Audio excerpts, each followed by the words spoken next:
বিটিচিৰ সময়ত হাগ্ৰামাৰ ছাৰে বহুতখিনি কৰিলে A to Z জিৰ' পৰা ষ্টাৰ্ট কৰি চবেই কৰিলে উন্নয়ন দিশতো চবেই কৰিলে কিন্তু এইবাৰ 2020ৰ পৰা 4 বছৰ হ'ল তেওঁলোকে একো কৰিব পৰা নাই ৰাইজে একেবাৰে সব মানে দেখা পাইছে তেওঁলোকৰ মানে কি কয় গোটেই মিছা কথা মিছা এচুৰেঞ্চবিলাক ৰাইজে বুজি পাইছে সেইকাৰণে ৰাইজ একেবাৰে অদভূতভাৱে ওলাই আহিছে বিপিএফকে আকৌ মানে শাসনত অনাৰ কথা কৈছে চবে সেইকাৰণে এই উপ নিৰ্বাচনত বিপিএফকে জিকাই দিব এক সপ্তাহৰ ভিতৰত আমি টোটেলি আমি আমাৰ পক্ষত আমি আনিম মুখ্যমন্ত্ৰী আহি আছে মুখ্যমন্ত্ৰীয়ে কিবা প্ৰভাৱ পেলাব একো প্ৰভাৱ নাই মুখ্যমন্ত্ৰী আহে না প্ৰাইম মিনিষ্টাৰ আহে আমাৰ একো ক'বলগীয়া নাই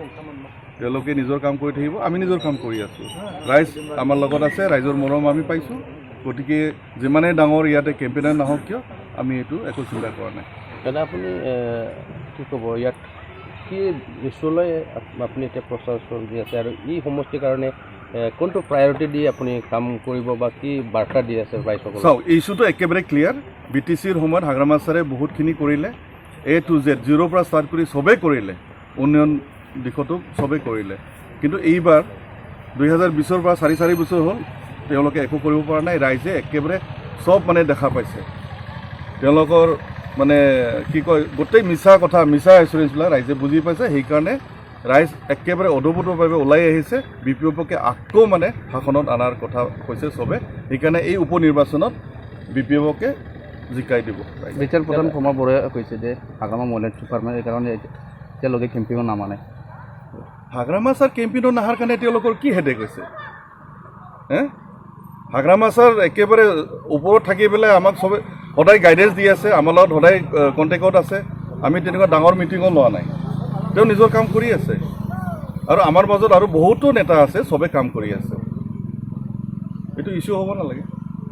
যদি চাই দাদা তিনিজন যে কেণ্ডিডেট আপুনি মানে যদি চাই পাব্লিকসকলেও এনালাইচিছ যদি কৰে আপুনি অলপ থবত আছে বা কোৱালিফিকেশ্যনে হওক বা বাৰ্তালাপ কৰাই হওক আপোনাক ৰাইজে মৰম কৰিব আপুনি ভাবেনে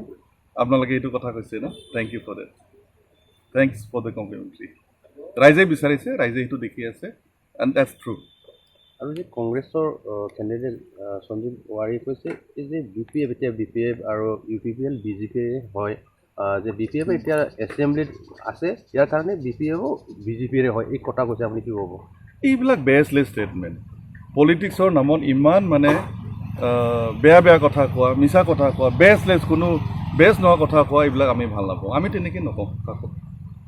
ফেক্টৰ কাৰ লগত হ'ব পাৰে দাদা আপুনি ফেক্টৰ আমি দেখা নাই তেওঁলোকেও খেলি আছে তেওঁলোকে কেম্পেইন কৰি আছে কৰক তেওঁলোকৰ কথা